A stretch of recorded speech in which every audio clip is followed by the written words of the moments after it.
santos y pecadores.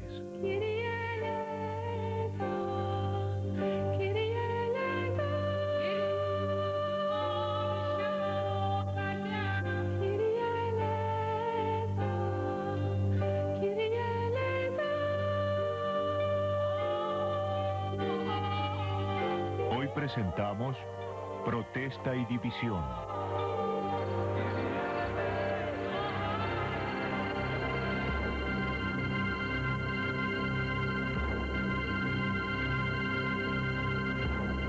Si la autoridad del trono sagrado era visiblemente desplegada en construcciones majestuosas, recordatorios imperecederos y testigos aparentemente sembrados por la mano de Dios, la fe crecería.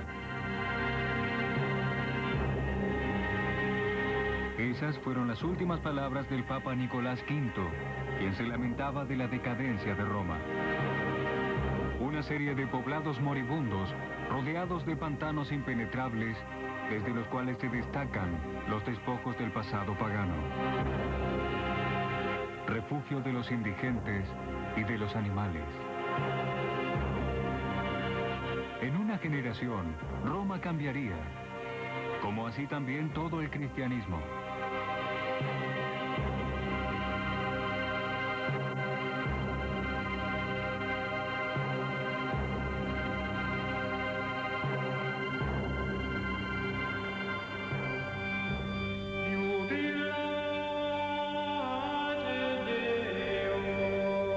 Una nueva era, el Renacimiento, comenzaba. Las palabras de Nicolás eran más que un lamento, eran un manifiesto. Ya había comenzado la reconstrucción de la iglesia de San Pedro. Ya había fundado la magnífica biblioteca del Vaticano.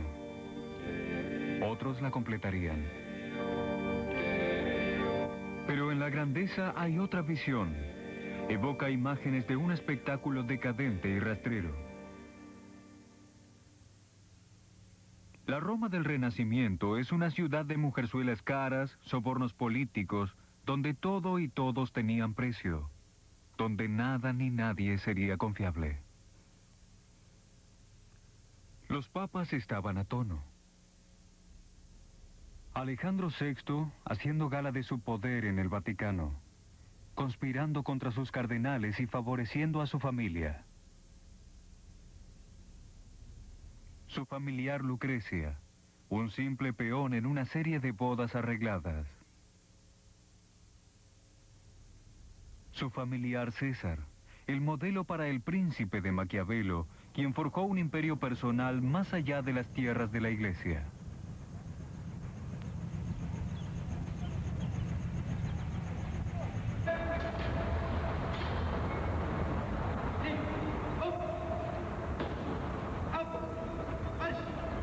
La Guardia Suiza. Su uniforme, diseñado por Miguel Ángel, es el remanente ceremonial de los letales ejércitos mercenarios que el Papa Julio II reclutaba para sus guerras. Rival de por vida de Alejandro VI, fue más allá de su fachada sagrada un feroz y entusiasta guerrero, reclamando para la iglesia las tierras robadas por Alejandro y su familia. León X, clérigo a los 7 años, cardenal a los 13, dijo luego de su elección: Dios nos brindó el papado para disfrutarlo. Y realmente lo disfrutó. Un patrón de derroche y de toda clase de despliegue. Eran notorias sus suntuosas fiestas. Una comida descrita por un embajador veneciano tenía 65 menúes, cada uno de 3 diferentes platos. Sus establos eran un elaborado zoológico que incluían un elefante albino regalado por el rey de Portugal. Poetas, juglares y bufones llenaron su corte. Dejó al papado en bancarrota. ¿Cómo un hombre así podía sentarse en la silla de Pedro? La corte papal estaba llena de clérigos de carrera que esperaban ser cardenales sin haber sido ordenados. Y toda la atmósfera de la corte papal era de un gran centro de aprendizaje secular. de administración política, de administración legal. Los clérigos de la curia romana eran abogados, escritores, historiadores. Algunos de ellos eran devotos, pero muchos simplemente seguían la carrera y de entre estos hombres, los cardenales elegían al Papa. A pesar de sus muchas guerras, Julio II encontró el dinero para demoler la vieja iglesia de San Pedro y comisionar a una serie de gigantes artísticos, de Bramante y Rafael a Miguel Ángel, para levantar un nuevo y triunfante monumento a la grandeza papal.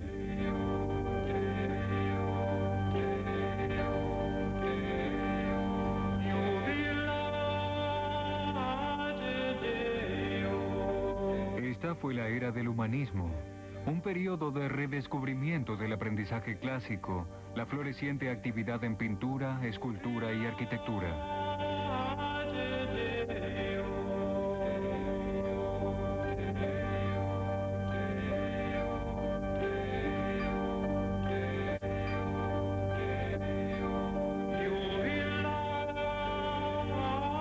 La Capilla Sixtina fue diseñada para proveer un lugar para las elecciones papales y para reuniones y adoración de los 200 clérigos que con el Papa formaban la capilla papal.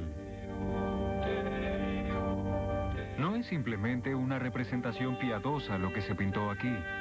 En los frescos están desarrolladas las declaraciones ideológicas cargadas de simbolismo papal. En este fresco, denominado Cristo consigna las llaves a Pedro, de Perugino, los trasfondos papales son obvios. También sutiles. Cristo entrega la dorada llave de la autoridad espiritual a Pedro. Suspendida de ella, la llave de metal del poder temporario. El Papa, como Cristo, es supremo en ambas esferas. Si alguien duda de la duradera profundidad religiosa del Renacimiento de Roma, entonces puede mirar aquí, en el humanista y elaborado imaginario, la obra maestra de Miguel Ángel en la cúpula de la Capilla Sixtina, solicitada, por supuesto, por el Papa. Esto era arte que predicaba mientras deleitaba los sentidos. El esplendor de la carne idealizada fue puesto al servicio de la Iglesia. El cristianismo fue mostrado como la ejecución de la profecía del Viejo Testamento y de lo mejor de la historia y cultura humana.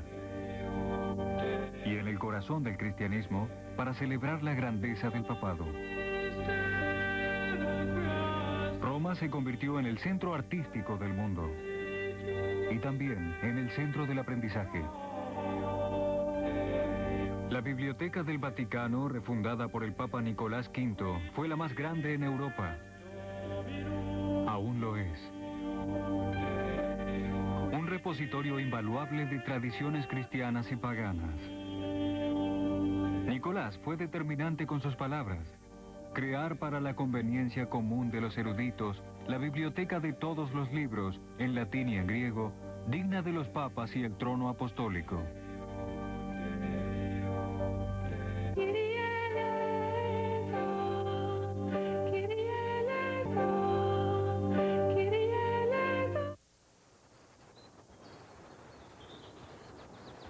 Martín V, el papa electo para terminar con la separación a comienzos del siglo XV, estableció la constitución de la Universidad de Salamanca, en España. Él desconfiaba profundamente de la enseñanza renacentista y especialmente de su obsesión por autores paganos. Estaba en lo correcto al ser suspicaz. Muchos de los nuevos pensadores eran explícitamente antipapales. El nuevo saber se extendía a las raíces de la fe cristiana.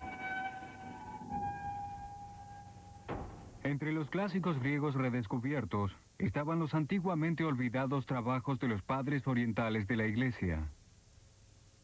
La escasa certeza teológica del final de la Edad Media comenzó a debilitarse. Obispos, cardenales y papas eran entusiastas, no oponentes de la nueva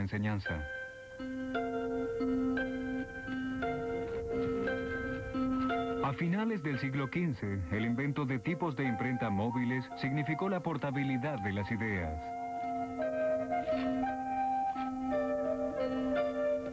El hombre tradicionalmente asociado con el invento de la imprenta es Johann Gutenberg, de Maguncia. No es sorprendente que la Biblia, que ahora lleva su nombre, haya sido el primer libro impreso en Europa. Ya no más confinados a las bibliotecas de monasterios y catedrales, los libros y el mundo del pensamiento, que los libros hacían posible, se instalaron en el mercado.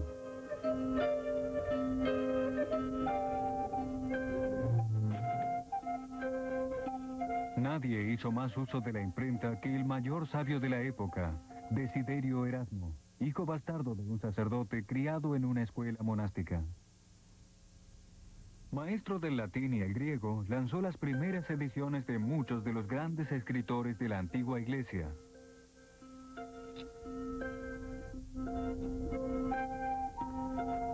Pero no había un tedioso sabio enterrado en sus libros.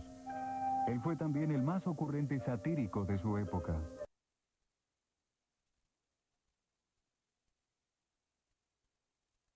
Tedioso sabio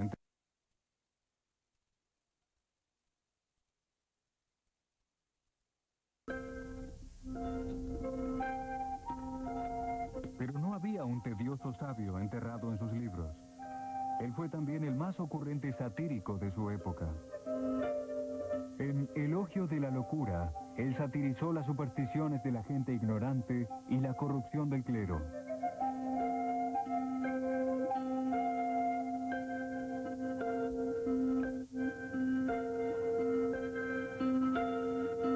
Detestaba a Julio II. La idea de un sacerdote guerrero era una abominación. Luego de la muerte de Julio, Erasmo publicó anónimamente Julio Excluso, en donde al Papa sediento de sangre le es negada la entrada a los cielos por San Pedro. La sátira de Erasmo provocó dolor, pero su sabiduría cortaba más profundo. Él publicó una edición del Nuevo Testamento griego con una moderna traducción en latín, diseñada para hacer comprensible el significado del texto. Esta versión expuso los errores de traducción sobre los cuales las más veneradas doctrinas de la Edad Media se habían basado. Por toda Europa, hombres serios estudiaron el Nuevo Testamento de Erasmo y comenzaron a dudar. Uno de los contemporáneos de Erasmo fue Martín Lutero. Él fue uno de los incrédulos. Fue profesor del Antiguo Testamento en una desconocida universidad alemana, en Wittenberg. Un monje devoto se angustiaba sobre su propia maldad y se acobardaba ante la ira de un Dios justo. La liberación venía de una frase de San Pablo: el justo debe vivir según la fe. La salvación, Lutero concluía, venía de la simple confianza en Dios. Para Lutero, esta perspicacia se volvía en contra del sistema de la iglesia medieval. Si solo la fe salvaba, la parafernalia de una religión popular era una tontería. Reliquias, indulgencias, una pérdida de tiempo, o peor, una desilusión mortal. Pero en el año 1517, nadie pudo evitar en Alemania la cuestión de las reliquias y las indulgencias. El arzobispo de Maguncia tenía poco dinero. Habiendo comprado su arzobispado, estaba en deuda. El Papa también necesitaba dinero para la reconstrucción de la iglesia de San Pedro. Una indulgencia fue proclamada. La mitad de los ingresos iría al arzobispado y la mitad al Papa. Las ofrendas devotas apresurarían el camino de las almas a los cielos. Mientras tanto, los defensores de la indulgencia pregonaban: pon tu penique sobre el tambor y las puertas divinas se abrirán para ti. El arzobispo tenía su propia inmensa y lucrativa exhibición de reliquias de indulgentes, 9.000 de ellas.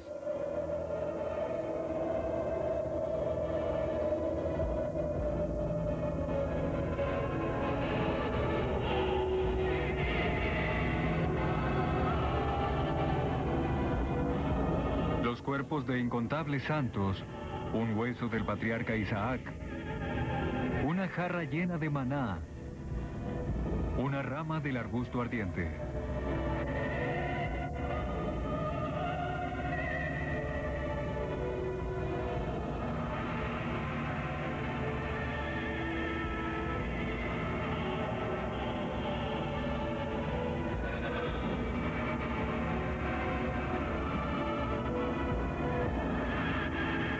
El superior de Lutero, el elector de Saxony, tenía su propia colección de reliquias.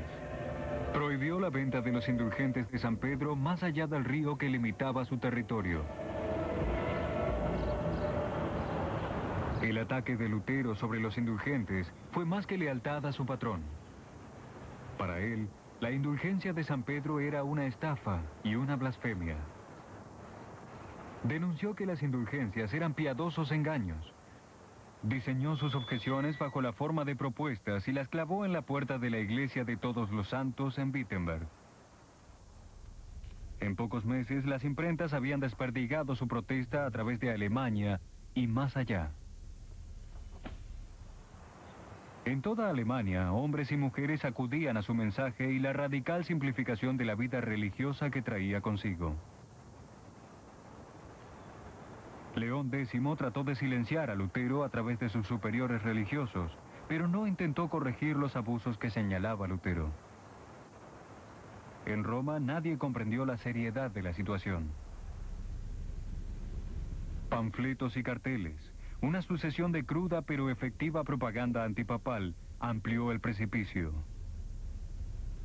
Mientras Roma se distraía y demoraba, la Iglesia Católica en Alemania se derrumbaba. La reforma protestante había comenzado y Alemania del Norte estaba perdida para los papas.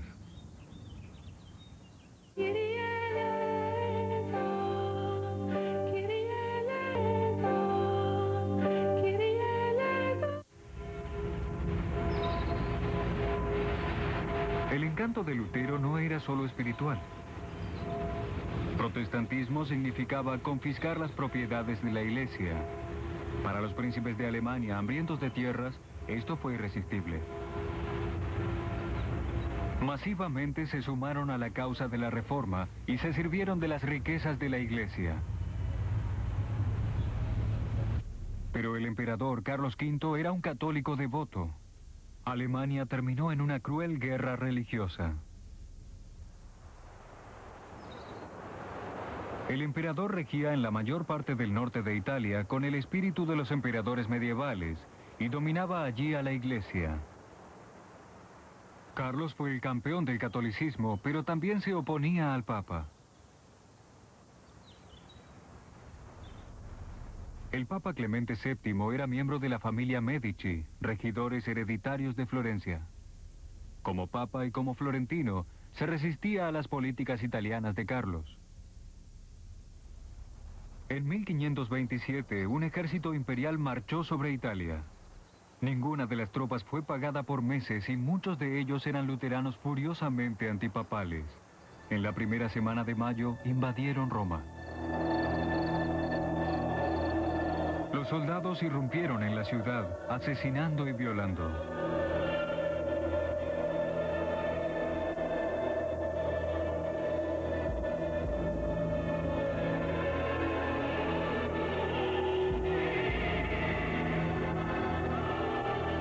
Los sacerdotes fueron golpeados y abusados. El Vaticano estaba de luto.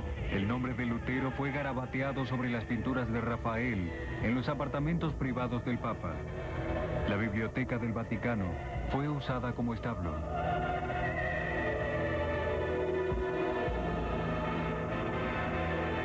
El Papa huyó a Castel San Angelo, donde fue asediado.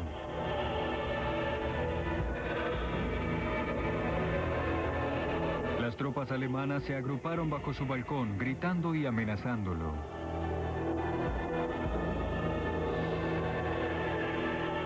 La reforma ya no era un remoto rumor desde Alemania.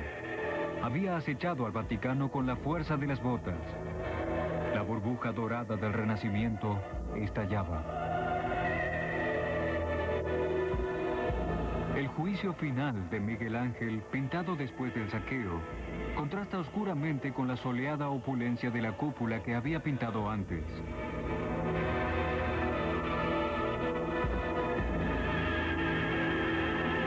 saqueo de Roma tuvo consecuencias devastadoras hasta los más remotos límites de Europa. Enrique VIII fue un devoto católico y hasta se había ganado el título de Defensor de la Fe por el Papa, debido a su experto libro contra Lutero. Pero Enrique no tenía hijos que lo sucedieran en la corona. Quería divorciarse de su esposa española Catalina de Aragón para casarse con una joven dama de la corte, Ana Bolena. Solo el Papa tenía el poder de anular el matrimonio y Enrique acudió a él. Pero el Papa no estaba en posición de otorgarle el divorcio. La razón es que estaba completamente dominado por el sobrino de Catalina, el emperador Carlos V, que tenía al Papa y a Roma firmemente en un puño. Otras formas para conseguir el divorcio debían ser intentadas. Enrique llamó a un parlamento para presionar al Papa y también buscó la opinión de una cantidad de universidades que dirían que estaba justificado el divorcio. Nombró a un nuevo arzobispo de Canterbury, Thomas Cranmer, y le pidió que le dé el divorcio. Y para asegurarse de que nadie seduciría al Papa contra las decisiones de Cranmer, hizo que el Parlamento dicte un acta con el objetivo de prohibir cualquier apelación contra el divorcio en Roma. Y finalmente, en 1534, logró conseguir realizar el acto supremo que llevó a Enrique a ser la cabeza suprema de la Iglesia de Inglaterra. Hacia el año 1530 fue más allá y abolió todos los monasterios en su reino. Los oficiales reales a cargo tenían instrucciones de encontrar escándalos que justifiquen la disolución. Historias lujuriosas y alborotamientos religiosos se sumaron.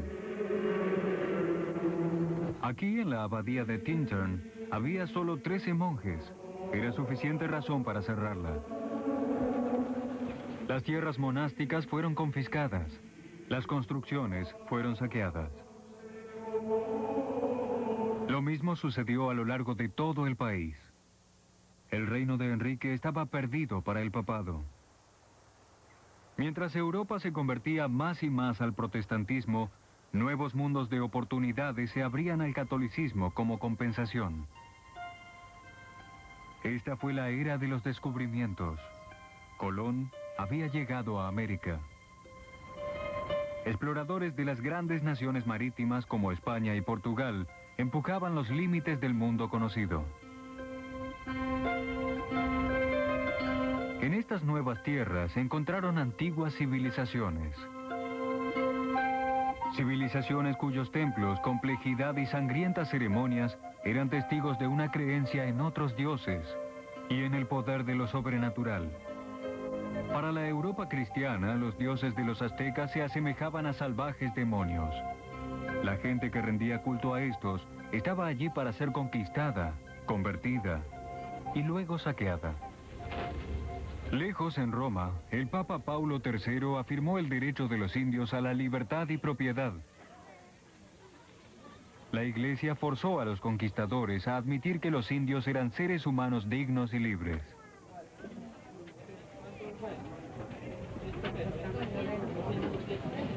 Pero ninguna palabra de Roma se levantaría contra la explotación de los pobres indios. Lo mejor que podían hacer los misioneros era protegerlos de la esclavitud y convertirlos al cristianismo. Los papas del Renacimiento vieron el descubrimiento de las nuevas tierras como una voluntad divina. Su manera de asegurarse de que nuevas almas serían llevadas a la Iglesia Católica para compensarla por las malditas almas de aquellos que se habían vuelto protestantes. La lucha de la Iglesia en el frente extranjero del colonialismo ahora volvía al doméstico frente europeo. La Reforma había captado a los que ignoraban a la Iglesia Católica. Aquí en Trento, en el corazón de los Alpes del norte de Italia, se llamó a un gran concilio. Transformaría a la Iglesia e interrumpiría el avance de la Reforma. Es muy poco probable que esta asamblea reformista fuese emplazada por un papa que lo que menos parecía era un reformista. El Papa Paulo III había conseguido riquezas, poder y un capelo de cardenal por la amistad de su hermana con Alejandro VI. Gran protector de las artes, encargó a Miguel Ángel la reconstrucción de la iglesia de San Pedro.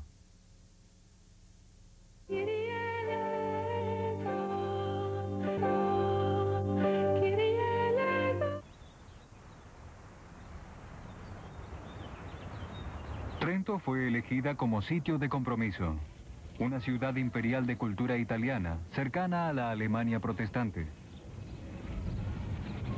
En ambas partes había hombres de buena voluntad que abogaban por una reconciliación, pero esta era imposible por el momento. Cuando el concilio se reunió aquí, en 1545, resultó elocuente. Solamente 31 obispos asistieron a la apertura. Solo uno de ellos provenía de Alemania.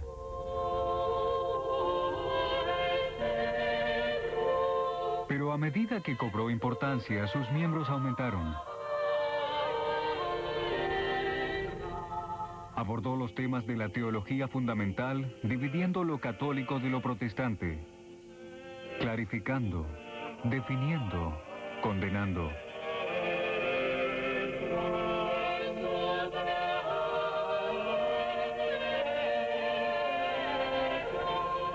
También brindó una nueva voz y confianza a las fuerzas que luchaban por el catolicismo. Quizá el más importante de ellos fue un ex soldado español, Ignacio de Loyola. Converso luego de una mala herida de guerra, se recluyó como sacerdote y estudió en París con Juan Calvino. Pero Ignacio reunió a su alrededor a hombres dedicados a difundir y defender la fe. En 1540, Paulo III aprobó su orden como Sociedad de Jesús. Los jesuitas fueron las milicias de la Contrarreforma. A los 3 antiguos votos monásticos de pobreza, castidad y obediencia sumaron un cuarto: absoluta obediencia al Papa. Utilizaron las técnicas espirituales y educativas más avanzadas para enseñar la antigua fe en una nueva forma, en un nuevo mundo.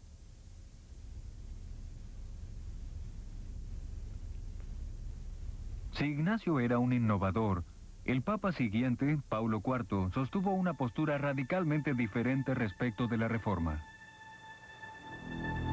No bien fue ungido Papa, suspendió el concilio indefinidamente. Un manto de temor cayó sobre Roma y la Iglesia de Italia. Como cardenal, había persuadido a Paulo III a definir el índice de libros prohibidos. También había sido puesto en su cargo como una nueva arma de represión, la Inquisición romana. Una vez Papa, sus actividades fueron en aumento. Se dice que se vanagloriaba de que si su propio padre hubiese sido hereje, él mismo aportaría maderas para quemarlo. Cuando murió, la población de Roma festejó salvajemente. Hordas exaltadas irrumpieron en las calles y las celdas de la Inquisición fueron destruidas para liberar a los prisioneros.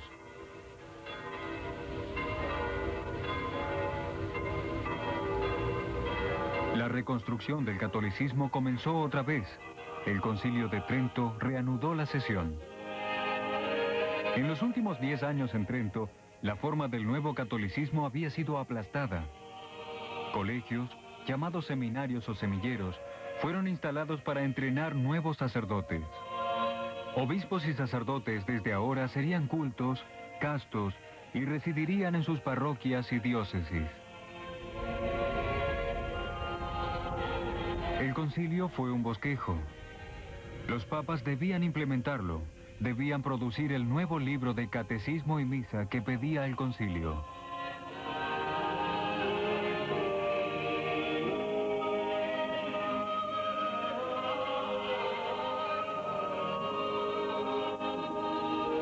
Cuando eventualmente el concilio cerró sus puertas, los asistentes se abrazaron con lágrimas de felicidad.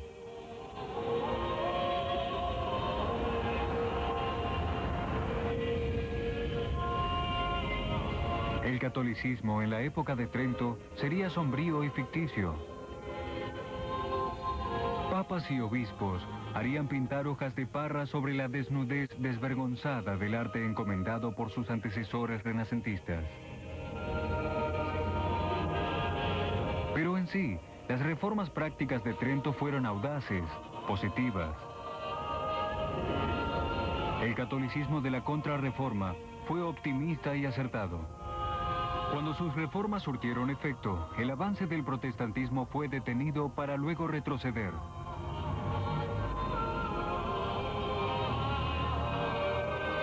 Las reformas de Trento y la energía de la Contrarreforma tuvieron su centro y apoyo en los papas. En la renovación de la Iglesia Católica, efectivamente, todos los caminos conducían a Roma.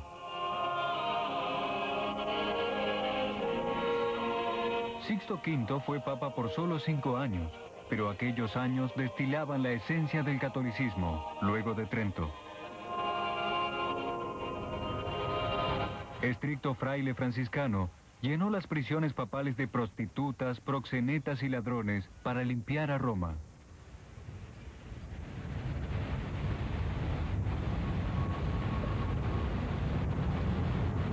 Se decía que había más cabezas de criminales desplegadas sobre este puente que melones en venta en el mercado.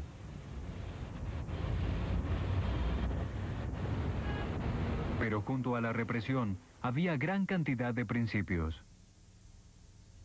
Hoy, este famoso obelisco domina la Plaza de San Pedro. Fue Sixto V quien lo trasladó de la oscuridad del circo de Nerón para ser un orgulloso símbolo del poder papal. Coronó los monumentos paganos de la ciudad con símbolos cristianos. Renovó la ciudad, trasladó monumentos clásicos y renacentistas para adornar las nuevas plazas.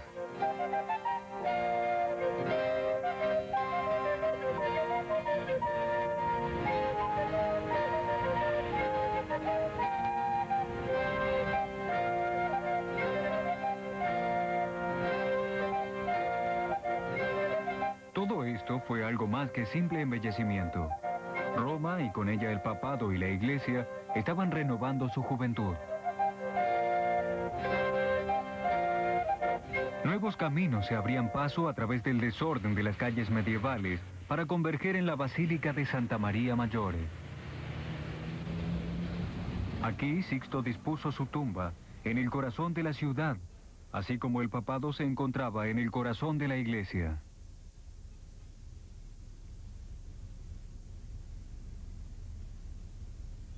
Había subdividido todos los otros poderes en la iglesia. Sus cardenales fueron reducidos de varones independientes a obedientes sirvientes civiles. Contra todas las expectativas, el papado emergía del trauma de la reforma con más fuerzas, más dominante que nunca.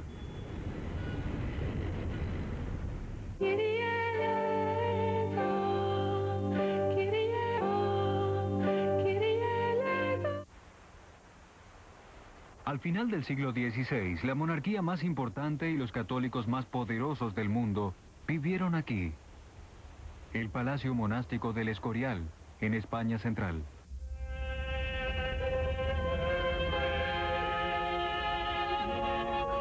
Aquí, en el epicentro del poder mundial, la religión católica tuvo un lugar especial.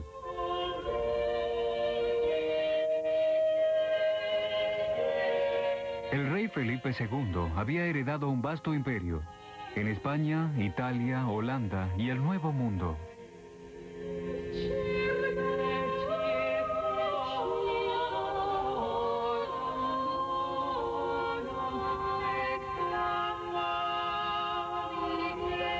Pero aunque Felipe se consideraba a sí mismo como el más devoto hijo del papado, rara vez lo consultaba y a menudo lo desafiaba. Él, y no el Papa, era el brazo fuerte de Dios. Felipe fue también el producto del catolicismo de la Contrarreforma, determinado a convertir a todos sus súbditos para desterrar toda herejía y descreimiento de sus tierras. El protestantismo había realizado algunas incursiones en España, pero el Islam era otra cuestión. La gran mezquita de Córdoba fue construida en una época en que el Islam era una fe abrazada por muchos en España. Fue un magnífico emblema del pasado de la España multicultural. Pero en la era de la Contrarreforma, fue una afrenta a la unidad del catolicismo. Los últimos vestigios de las orgullosas tradiciones españolas de tolerancia se evidenciaron en la convivencia de musulmanes, judíos y cristianos. Esto terminaba.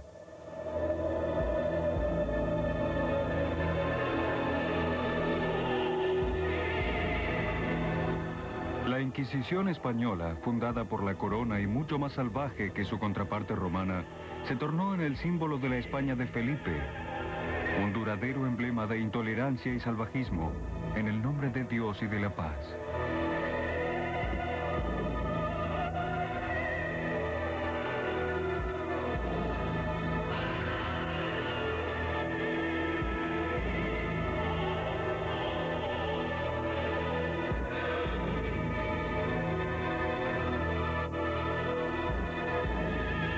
No se prescindió de ningún instrumento de tortura.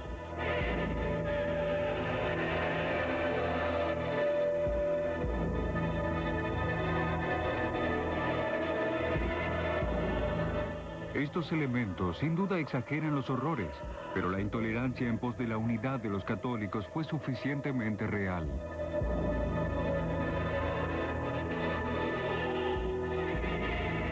Una infernal fosa de tortura. Felipe fue igualmente duro con el protestantismo más allá de sus dominios. La salvaje represión española en Holanda generó la rebelión, dando lugar a la Holanda protestante. En 1588, con la aprobación papal, lanzó a la armada en un frustrado intento de reconvertir por la fuerza a Inglaterra al catolicismo. La armada fue la respuesta a la ejecución de María la Católica, reina de Escocia, por su prima protestante, la reina Elizabeth. El fervor de la cruzada de Felipe fue financiado por la vasta riqueza de sus colonias. Estas se expandían. En 1582, una expedición española desde América desembarcó aquí y reclamó las islas. Las llamaron, en honor a su rey, las Islas Filipinas.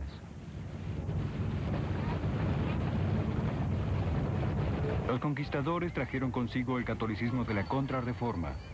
5 frailes agustinos, miembros de la misma orden religiosa de Martín Lutero. Los nativos fueron convertidos al cristianismo. El distintivo catolicismo filipino había nacido. Es un catolicismo con sus propios santos, su propia intensa devoción. Se cree que esta imagen obra milagros.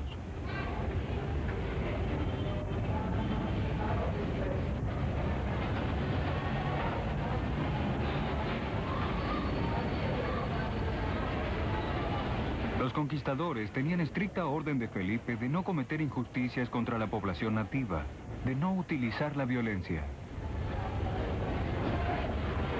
Como consecuencia, Filipinas es actualmente el único país en Asia con una población predominantemente católica.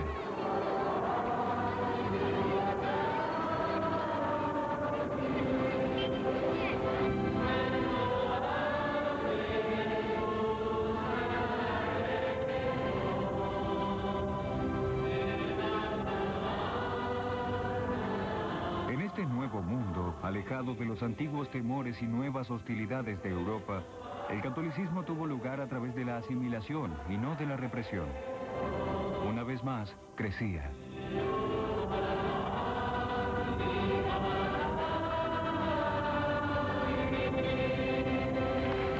El mundo físico se expandía, también el mundo mental.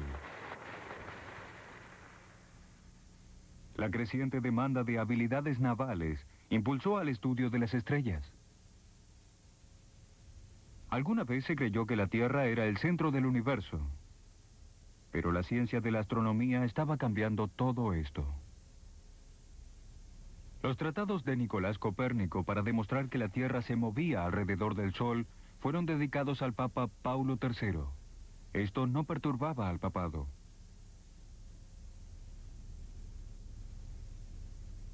La nueva ciencia parecía al principio una rama de la astrología y los papas, como los demás, siguieron a las estrellas. Paulo III consultaba regularmente a los astrólogos antes de tomar decisiones importantes. Al comienzo del siglo XVII, sin embargo, la astronomía llegó a su mayoría de edad. Galileo Galilei escudriñaba los cielos con brillantes ojos científicos y el nuevo invento, el telescopio. Para muchos, sus conclusiones eran un asalto a las antiguas verdades. Esto ya no era adivinar el futuro. Galileo apoyaba la teoría de Copérnico de que el Sol estaba en el centro y no giraba alrededor de la Tierra. El Papa Urbano VIII fue un estrecho amigo y apoyo de Galileo. En esto, Urbano era representativo de muchos de los más eruditos e instruidos cardenales y prelados de la primera mitad del siglo XVII. Los enemigos académicos de Galileo de todas formas lo denunciaron a la Inquisición.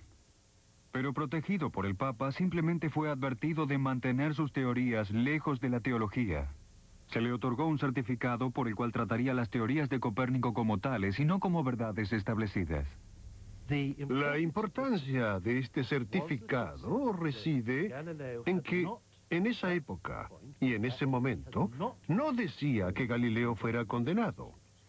Era una especie de certificado de buena conducta, pero sí decía y recordaba muy cuidadosamente que había sido advertido oficialmente en nombre del Papa que no debía enseñar o sostener como doctrinas a las hipótesis copernicanas sobre el orden universal.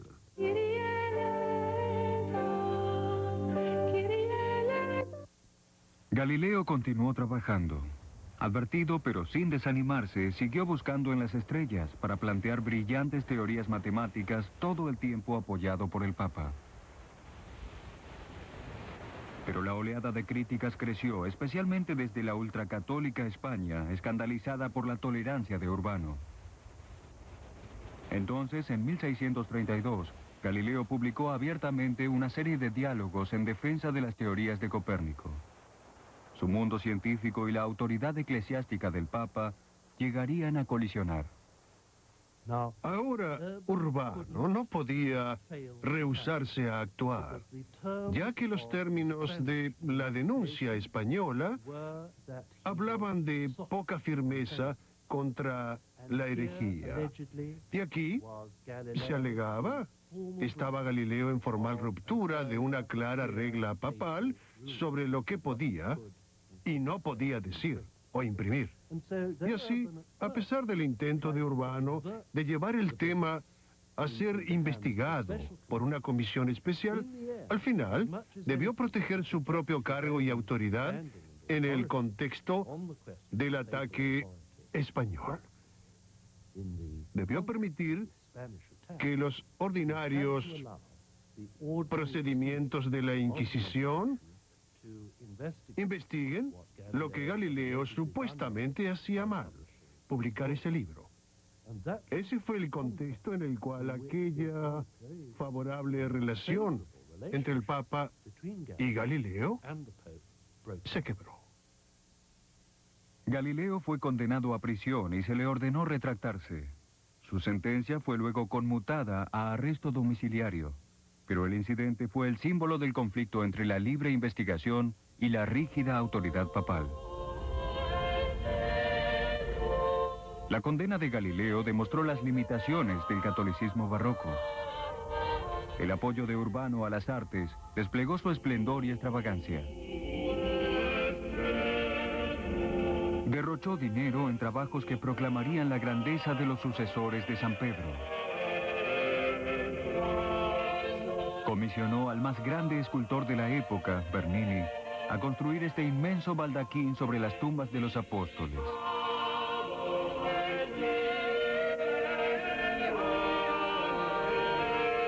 El trabajo de Bernini, dramático, gigantesco, reposante, fue la inolvidable imagen del papado barroco.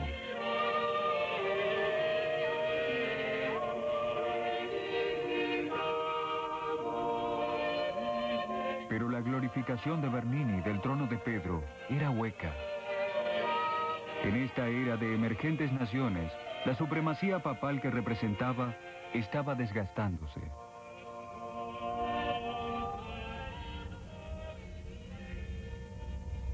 Por 30 años, hasta 1648, guerras religiosas se sucedieron por toda Europa central y oriental. Titánicas luchas por el alma del continente. Pero bajo la bandera de la religión, otros intereses más mundanos dominaban la batalla. Francia y sus aliados contra España y los suyos. Las políticas llevaban los asuntos religiosos hasta los límites. En este áspero mundo fue ignorada la voz de los papas que llamaba a todas las naciones católicas a unirse en defensa de la fe. El Papa Inocencio X empleó una solemne bula para condenar y anular el Tratado de Paz de Westfalia para detener la guerra. Sus objeciones fueron totalmente ignoradas. La grandeza del rey de Francia en su palacio de Versalles encaja con la grandeza del papado. Los crecientes reclamos de los monarcas católicos llevaron a los papas a estar muy cerca del conflicto con gobiernos seculares. Luis XIV rigió sus dominios con mano firme.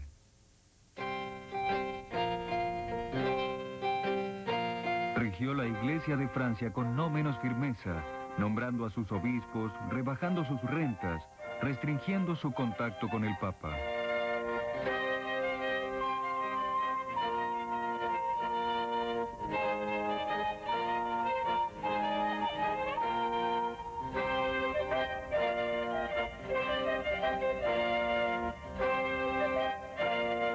Aviñón, la antigua ciudad de los papas, aún era territorio papal. En manos de Luis, se convirtió en objeto de presión. En 1664 invadió la ciudad. La presión francesa al papado era implacable. Luis forzó al papa a designar cardenales que protegiesen los intereses de Francia en la curia. La lucha del papa y del rey por el control de la iglesia rememoró las batallas entre el papado y el imperio en la época de Gregorio VII. Pero ahora el riesgo era mayor. Los reyes católicos intentaban por toda Europa domesticar a la iglesia, utilizar sus riquezas y su clero como parte de la maquinaria de centralismo estatal.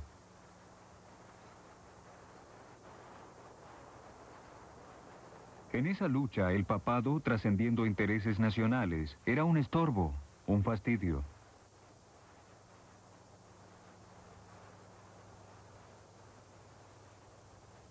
La humillante realidad de la debilidad papal fue revelada en 1773, cuando la presión de las 4 potencias católicas, Austria, Portugal, España y Francia, forzaron al Papa Clemente XIV a disolver la orden jesuítica.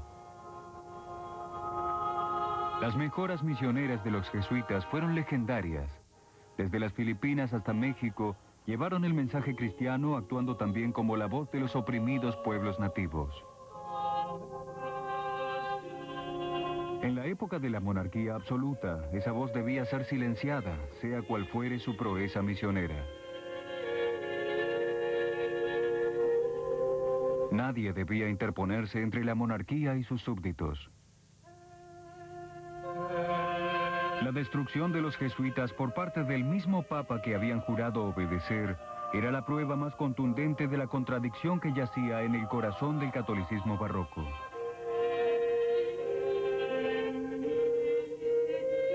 La Europa católica rechazaría su lealtad al sucesor de Pedro.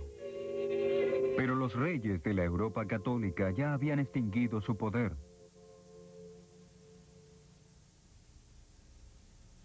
El papado se desvanecía silenciosamente hacia el olvido.